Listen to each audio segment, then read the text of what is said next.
Paksiw yan eh. Mag-start na siya ng ano. Ano ba yun? Ito yung recipe ni Kuya. At ako yung bida dyan. Tapos yan yung ano niya. Oh. Yes. Uy, wala kamatis ha? Wala pala kamatis. Sibuyas, bawang. At saka loya. Wala palang loya. Sa-prank pa lang yung loya. Ayan na yung baboy. Yung baboy, inano niya muna, pinirito. Sa sariling mundo. Nilipat niya kasi hindi magkasya.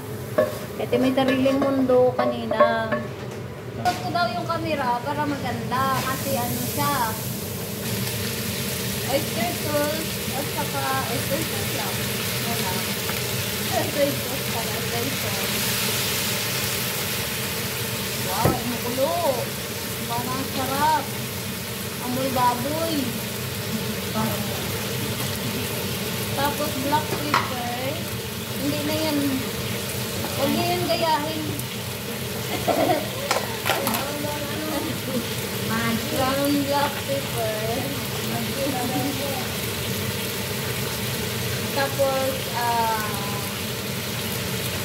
chili.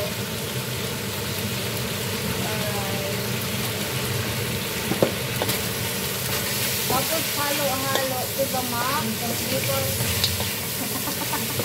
taste to taste.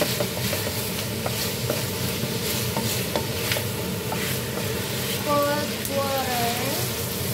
Dito pa sa likod na camera yung ating mga basher. Medyo nagugutom na ako. Tapos, ang dami-daming nakaabang sa pagkain. Gutom na sila. Kaya kailangan na matapos na ni Kuya. Ilang minutes yan, Kuya? 30 minutes. Tapos tinakpan. Tapos lagyan niya ng coke. Ang pangit naman eh. Oh. Pineapple juice.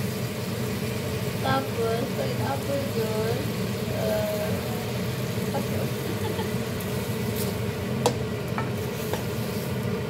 May ano siya ka? Pineapple pa talaga. Kung nahanap ko. Meron doon, malalaman.